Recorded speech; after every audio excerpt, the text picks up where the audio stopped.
ओम श्री परमात्मने नमः। यथार्थ गीता चौथा अध्याय श्लोक 41 और 42 यह अध्याय के अंतिम श्लोक है और इसका आज निष्कर्ष भी सुनिए।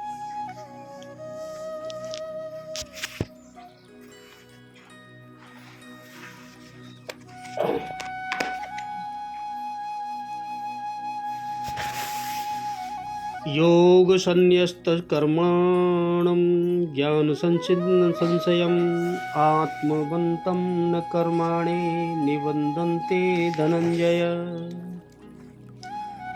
तस्मात् अज्ञान संभूतं हस्तस्मं ज्ञानाशिनात्मन चित्वायनं संशयं योगम आतिष्ठम उत्तिष्ठ भारत।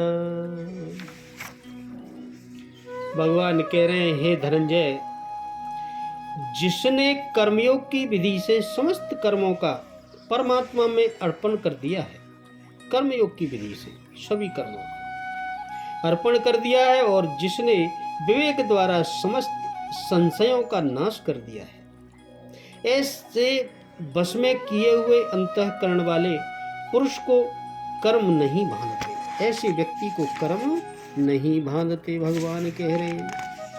और इसलिए हे भरतवंशी अर्जुन, तू हृदय में स्थित इस अज्ञान जनित अपने संशय का विवेक ज्ञान रूप तलवार द्वारा छेदन करके समत्व रूप कर्मयोग में स्थित हो जा और युद्ध के लिए खड़ा हो जा, भगवान कह रहे हैं। यहाँ जिसके कर्म योग द्वारा भगवान में समाहित हो चुके हैं, कर्म योग द्वारा भगवान में समाहित हो चुके हैं, जिसका संपूर्ण संशय परमात्मा की प्रत्यक्ष जानकारी द्वारा नष्ट हो गया है, कोई संशय नहीं बचा है, परमात्मा से संयुक्त ऐसे पुरुष को कर्म कभी नहीं बांधते। योग के द्वारा ही कर्मों का शमन होगा, ज्ञान से ही संशय नष्ट होगा। और भगवान कहते हैं, इसलिए भरतवंशी अर्जुन, तू योग में स्थित हो और अज्ञान से उत्पन्न हुए हृदय में स्थित अपने इस संशय को अपनी ज्ञान रूपी तलवार से काट डाल, युद्ध के लिए खड़ा हो जा, भगवान कह रहे हैं। जब साक्षात्कार में बाधक संशय रूपी शत्रु मन के भीतर है, तो बाहर कोई किसी से क्यों लड़ेगा। वस्तुतः जब आप चिंतन पथ पर अग्रसर होते हैं, तब संशय से उत्पन्न बाहरी प्रवृत्तियां बाधा के रूप में वास्तविक हैं, वे शत्रु के रूप में भयंकर आप पर आक्रमण करती हैं, साधना नहीं करने देती। संशय के साथ यज्ञ की विधि विशेष का आचरण करते हुए इन विकारों का पार पाना ही एक बड़ा युद्ध है। यही युद्ध है जिसका परिणाम परम शांति है, यही अंतिम विजय है। इसके पीछे किसी की हार नहीं है। एक बार विश्व पर विजय हो गई तो होती है, भगवान कह रहे हैं। योग संन्यस्त कर्मणम, इस पद में योग शब्द का अर्थ ज्ञान योग मानकर इस पद का अर्थ ज्ञान योग के द्वारा शास्त्र वेद समस्त कर्मों का स्वरूप से त्याग करने वाला मान लिया जाए तो क्या आपत्ति है। यहाँ स्वरूप से कर्मों के त्याग का प्रकरण नहीं है। इस श्लोक में जो यह बात कही गई है कि योग द्वारा कर्मों को संन्यास करने वाले मनुष्य को कर्म नहीं बांधते, इसी बात को अगले श्लोकों में तस्मात् पद से आदर्श बतलाते हुए भगवान अर्जुन को योग में स्थित होकर युद्ध करने के लिए आज्ञा दी है। यदि इस श्लोक में इस पद का स्वरूप से कर्मों का त्याग अर्थ भगवान को अभिप्रेत होता हो तो भगवान ऐसा नहीं कहते। इसलिए योग संन्यस्त कर्माणम का अर्थ स्वरूप से कर्मों का त्याग कर देने वाला न मानकर कर्म योग के द्वारा समस्त कर्मों में और उनके फल में ममता, आसक्ति और कामना का सर्वथा त्याग करके उन सब को परमात्मा में अर्पण कर देने वाले त्यागी मानना ही उचित है, क्योंकि उक्त पद का अर्थ प्रकरण के अनुसार ऐसा ही जान पड़ता है।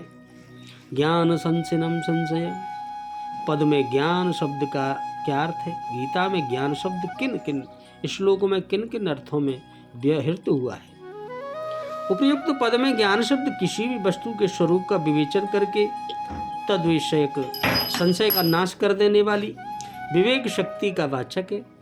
ज्ञावदो बोधने, इस धात्वर्थ के अनुसार ज्ञान का अर्थ जानना है। अतः गीता में प्रकरण के अनुसार ज्ञान शब्द निम्नलिखित प्रकार से भिन्न भिन्न अर्थों में व्यवहृत हुआ है। 12वें अध्याय के 12वें श्लोक में ज्ञान की अपेक्षा ध्यान को और उससे भी कर्म फल के त्याग को श्रेष्ठ बतलाया है। इस कारण वहाँ ज्ञान का अर्थ शास्त्र और श्रेष्ठ पुरुषों का द्वारा होने वाला विवेक ज्ञान है। 13वें अध्याय के 17वें श्लोक में ज्ञेय के वर्णन में विशेष रूप से रूप में ज्ञान शब्द आया है। इस कारण वहाँ ज्ञान का अर्थ परमेश्वर का नित्य विज्ञानाघन स्वरूप ही है। 18वें अध्याय के 42वें श्लोक में भी ब्राह्मण के स्वाभाविक कर्मों की गणना में ज्ञान शब्द आया है। उसका अर्थ शास्त्रों का अध्ययनाध्यापन माना गया है। इस अध्याय के 36वें 29वें से 39वें श्लोक तक आए हुए सभी ज्ञान शब्दों का अर्थ परमात्मा का तत्व ज्ञान है, क्योंकि उसको समस्त कर्म कला को भस्म कर डालने वाला, समस्त पापों से तार देने वाला, सबसे बढ़कर पवित्र योग सिद्धि का फल और परमात्मा परम शांति का कारण बतलाया है। इसी तरह 5वें अध्याय के 16वें श्लोक में परमात्मा के स्वरूप को साक्षात कराने वाला और 14वें अध्याय के पहले और दूसरे श्लोक में समस्त ज्ञानों में उत्तम बतलाया जाने के कारण ज्ञान का अर्थ तत्व ज्ञान है। दूसरी जगह भी प्रसंग में ऐसा ही समझ लेना चाहिए। 18वें अध्याय के 21वें श्लोक में नाना वस्तुओं और जीवों को भिन्न भिन्न जानने का द्वार होने से ज्ञान शब्द का अर्थ राजस ज्ञान है। 13वें अध्याय के 11वें श्लोक में तत्व ज्ञान को साधन समुदाय ज्ञान है और तीसरे अध्याय के तीसरे श्लोक में योग शब्द के साथ रहने से ज्ञान शब्द का अर्थ ज्ञान योग यानी सांख्य योग है। इसी तरह दूसरी जगह भी प्रसंगानुसार ज्ञान शब्द सांख्य योग के अर्थ में आया है और भी बहुत से स्थलों पर प्रसंगानुसार ज्ञान शब्द का प्रयोग विभिन्न अर्थों में हुआ है, वहां देखना चाहिए। ज्ञान संचनम संशयम पद का ज्ञान शब्द का अर्थ यदि तत्व ज्ञान मान लिया जाए तो क्या दिक्कत है। तत्व ज्ञान की प्राप्ति होने पर समस्त संशयों का समूल नाश होकर तत्काल ही परमात्मा की प्राप्ति हो जाती है। फिर परमात्मा की प्राप्ति के लिए किसी दूसरे साधन की आवश्यकता नहीं रहती। इसलिए यह ज्ञान का अर्थ तत्व ज्ञान मानना ठीक नहीं है, क्योंकि तत्व ज्ञान कर्मयोग का फल है। और इसके अगले श्लोक में भगवान अर्जुन को ज्ञान के द्वारा अज्ञान जनित संशय का नाश करके कर्मयोग में स्थित होने के लिए कहते हैं। इसलिए यहाँ जैसा अर्थ किया गया वही ठीक मालूम पड़ता है। विवेक ज्ञान द्वारा समस्त संशयों का नाश कर देना क्या है। ईश्वर है या नहीं है, तो कैसा है, परलोक है या नहीं है, यदि है तो कैसे है, और कहाँ है शरीर इंद्रिय मन और बुद्धि, ये सब आत्मा है या आत्मा से भिन्न है, जड़ है या चेतन है, व्यापक है या एकदेशी है, कर्ता भोक्ता जीवात्मा है या प्रकृति आत्मा एक है या अनेक है। यदि वह एक है तो कैसे है और अनेक है तो कैसे है। जीव स्वतंत्र है या परतंत्र है, यदि परतंत्र है तो कैसे है और किसके तंत्र है। कर्म बंधन से छूटने के लिए कर्मों को स्वरूप से छोड़ देना ठीक है या कर्मयोग के अनुसार उनका करना ठीक है, अथवा सांख्ययोग के अनुसार साधन करना ठीक है इत्यादि जो अनेक प्रकार की शंकाएं तर्कशील मनुष्यों के अंतःकरण में उठा करती हैं, उन्हीं का नाम संशय है। इन समस्त शंकाओं का विवेक ज्ञान के द्वारा विवेचन करके एक निश्चय कर लेना, अर्थात किसी भी विषय में संशय युक्त न रहना और अपने कर्तव्य को निर्धारित कर लेना, यही विवेक ज्ञान द्वारा समस्त संशयों का नाश कर देता है। आत्मवंतम पद का क्या भाव है। आत्म शब्द वाच्य इंद्रियों के सहित अंतःकरण जिसका पूर्ण अधिकार है, अर्थात जिसके मन और इंद्रिय वश में किए हुए अपने काबू में, उन मनुष्य के लिए आत्मबद्ध पद का प्रयोग किया है। उपर्युक्त विशेषणों से युक्त पुरुष को कर्म नहीं बांधते, इसका क्या भाव है। इससे यह भाव दिखलाया गया है कि उपर्युक्त पुरुष शास्त्र वेद कर्म ममता आसक्ति और कामना से सर्वथा रहित होते हैं। इस कारण उन कर्मों में बंधन करने की शक्ति नहीं है। इस प्रकार अर्जुन से भगवान कह रहे हैं। और तस्मात् पद का क्या भाव है। तस्मात् पद का करके भगवान ने अर्जुन को कर्मयोग में स्थित होने के लिए उत्साहित किया है। अभिप्राय यह है कि पूर्व श्लोक में वर्णित कर्मयोग में स्थित मनुष्य कर्म बंधन मुक्त हो जाता है, इसलिए तुम्हें वैसा नहीं बनना चाहिए। भारत संबोधन का क्या? भारत संबोधन से संबोधित करके भगवान राजर्षि भरत का चरित्र याद दिलाते हुए यह भाव दिखलाते हैं कि राजर्षि भरत बड़े भारी कर्मठ साधन परायण उत्साही पुरुष थे। तुम भी उन्हीं के कुल में उत्पन्न हुए हो, अतः तुम्हें भी उन्हीं की भांति वीरता, धीरता और गंभीरता पूर्वक अपने कर्तव्य का पालन करने में तत्पर रहना चाहिए। एनम पद के सहित संशयम पद और संशय के साथ अज्ञान संभूतम, हृदयस्थम, इन विशेषणों का क्या भाव है? ज्ञान संशय पद से जिस संशय का उल्लेख हुआ है तथा जिसका स्वरूप उसी श्लोक की व्याख्या में विस्तार पूर्वक बतलाया, उसी का वाचक यहाँ एनम संशयम अज्ञान भूतम सम विशेषण देव भगवान ने यह भाव दिखलाया है कि इस संशय का कारण अविवेक है। अविवेक है, अतः विवेक द्वारा अविवेक का नाश होते ही उसके साथ साथ संशय का भी नाश हो जाता है। हृदय स्तंभ विशेषण देकर यह भाव दिखलाया है कि स्थान हृदय यानी अंतःकरण है, अतः जिसका अंतःकरण अपने वश में है उसके लिए इसका नाश करना बड़ा आसान है, सहज है। अर्जुन को उस संशय का छेदन करने के लिए कहने का क्या भाव है? अर्जुन, अंतःकरण में ऐसी क्या संशय था?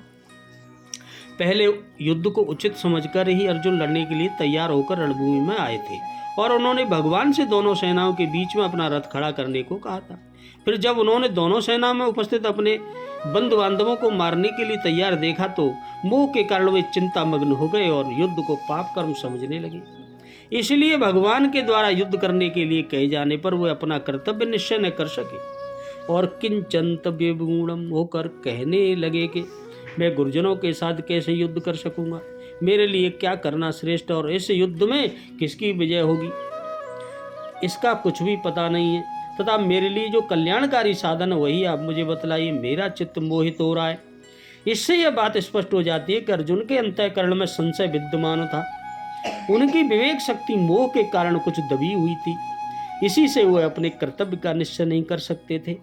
इसके सिवा छठे अध्याय में अर्जुन ने कहा है कि मेरे इस संशय का छेदन करने में आप ही समर्थ हैं, और गीता का उपदेश सुन चुकने के बाद कहा कि अब मैं संदेह रहित हो गया हूँ। एवं भगवान भी जगह जगह अर्जुन से कहा है कि मैं जो कुछ तुम्हें कहता हूँ उसमें संशय नहीं है, उसमें तुम शंका न करो। इससे भी यही सिद्ध होता है कि अर्जुन के अंतःकरण में संशय था और उसी के कारण वे अपने स्वधर्म रूप युद्ध का त्याग करने के लिए तैयार हो गए थे। इसीलिए भगवान यहाँ उन्हें उनके हृदय में स्थित संशय का छेदन करने के लिए कहकर यह भाव दिखलाते हैं कि तुम्हें जो आज्ञा दे रहा हूँ उसमें किसी प्रकार का शंका न करके उसका पालन करने के लिए तुम्हें तैयार हो जाना चाहिए। यहाँ अर्जुन को अपनी आत्मा का संशय छेदन करने के लिए कहने का क्या भाव है? इससे भगवान ने यह भाव दिखलाया है कि तुम मेरे भक्त हो और सखा हो, अतः तुम्हें उचित तो यह है कि दूसरों के अंतःकरण में भी यदि कोई शंका हो तो उनको समझाकर उसका छेदन कर डालो, पर ऐसा न कर सको तो तुम्हें कम से कम अपने संशय का छेदन तो कर ही डालना चाहिए। योग में स्थित हो जा और युद्ध के लिए खड़ा हो जा, यह कहने का क्या भाव है? भगवान ने अध्याय का उपसंहार करते हुए यह भाव दिखलाया है कि मैं तुम्हें जो कुछ भी कहता हूँ तुम्हारे हित के लिए ही कहता हूँ, अतः उसमें शंका रहित होकर तुम मेरे कथानुसार कर्म योग में स्थित होकर फिर युद्ध के लिए तैयार हो जाओ। ऐसा करने से तुम्हारा सब प्रकार से कल्याण हो जाएगा। इस अध्याय का निष्कर्ष क्या है? इस अध्याय के आरंभ में योगेश्वर श्री कृष्ण ने कहा कि इस योग को आरंभ में मैंने सूर्य के प्रति कहा, सूर्य ने मनु और मनु ने इक्ष्वाकु के प्रति कहा और उनसे राजऋषियों ने जाना। मैंने अथवा अव्यक्त स्थिति वाले ने कहा। महापुरुष भी अव्यक्त स्वरूप वाला ही है, शरीर तो उसके रहने का मकान मात्र है। ऐसे महापुरुष की वाणी में परमात्मा ही प्रभावित होता है, वही बोलते हैं, भगवान ही। ऐसे किसी महापुरुष से योग सूर्य द्वारा संचारित होता है। उस परम प्रकाश रूप प्रकाश सुराग के अंतराल में होता है, इसलिए सूर्य के प्रति कहा। श्वास में संचारित होकर वे संस्कार रूप में आ गए। सुरा से संचित रहने पर समय आने पर वही मन में संकल्प बनकर आ जाता है। उसकी महत्ता समझने पर मन में उस वाक्य के प्रति इच्छा जागृत हो जाती है और योग कार्य रूप ले लेता है। क्रमशः उत्थान करते करते यह योग ऋषियों सिद्धियों की राज ऋषि श्रेणी तक पहुँचने पर नष्ट होने की स्थिति में जा पहुँचता है। किंतु जो प्रिय भक्त होता है, अनन्य सखा है, उसे महापुरुष ही संभाल लेते हैं। अर्जुन के प्रश्न करने पर कि आपका जन्म तो अब हुआ है, योगेश्वर श्री कृष्ण ने बताया, अव्यक्त अविनाशी अजन्मा और संपूर्ण भूतों में प्रभावित होने पर भी आत्म माया योग प्रक्रिया द्वारा अपनी त्रिगुणमयी प्रकृति को बस में करके मैं प्रकट होता हूँ। भगवान ने कहा, प्रकट होकर करते क्या है? साध्य वस्तुओं को परित्राण देने तथा जिनके दूषित उत्पन्न होते हैं उनका विनाश करने के लिए परम धर्म परमात्मा को स्थिर करने के लिए मैं आरंभ में पूर्ति पर्यंत पैदा होता हूँ। मेरा वह जन्म और कर्म दिव्य है, उसे केवल तत्वदर्शी ही जान पाते हैं।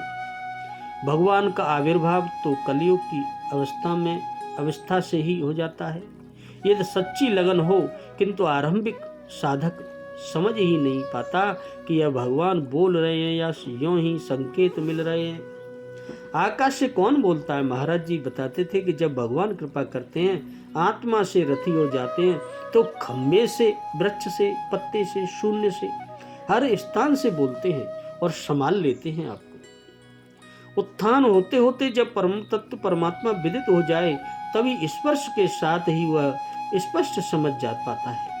इसलिए अर्जुन, मेरे उस स्वरूप को तत्वदर्शियों ने देखा और मुझे जानकर वे तत्क्षण मुझ में ही प्रविष्ट हो जाते हैं, जहां से पुनः आवागमन में नहीं आते, फिर मृत्यु जन्म के बंधन से छूट जाते हैं। इस प्रकार उन्होंने भगवान के आविर्भाव की विधि को बताया कि वह किसी अनुरागी के हृदय में होता है, बाहर कदापि नहीं है। श्री कृष्ण ने बताया, मुझे कर्म नहीं मानते और इस स्तर से जो जानता है उसे भी कर्म नहीं मानते। यही समझकर मुमुक्षु पुरुषों ने कर्म का आरंभ किया था कि उस स्तर से जानेंगे तो जैसे श्री कृष्ण, वैसा ही उस स्तर से जानने वाला वह पुरुष, और जान लेने पर वैसा ही हुआ मुमुक्षु अर्जुन।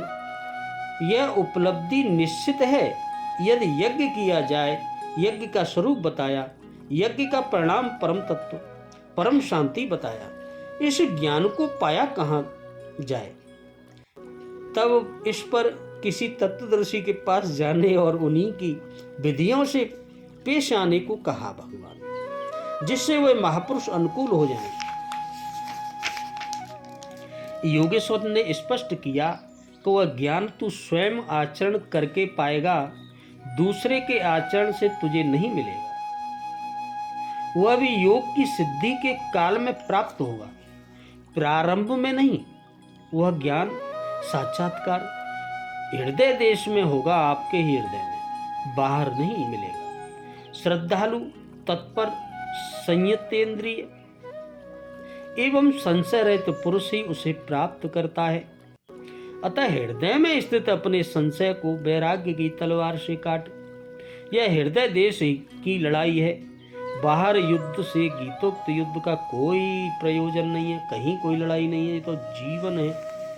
इस अध्याय में योगेश्वर श्री कृष्ण ने मुख्य रूप से यज्ञ का स्वरूप स्पष्ट किया और बताया कि एक यज्ञ जिससे पूरा होता है, उसे करने की जो कार्य प्रणाली का नाम कर्म है। कर्म को भली प्रकार इसी अध्याय में स्पष्ट किया। श्वास ही पर ध्यान दो और भगवान का भजन करो, यही यज्ञ की प्रक्रिया, यही कर्म है, यही इस मनुष्य जीवन का निचोड़ है। मनुष्य जन्म इसीलिए मिला है कि भगवान का भजन कर सकें, सांस पर ध्यान देकर, और यही सबसे बड़ी यज्ञ और क्रिया और कर्म सब कुछ यही है। बाकी तो सब जीवन जीने के तरीके के जो कर्म है, वो इससे कोई लेना देना नहीं। राधे कृष्ण, जय श्री राधे।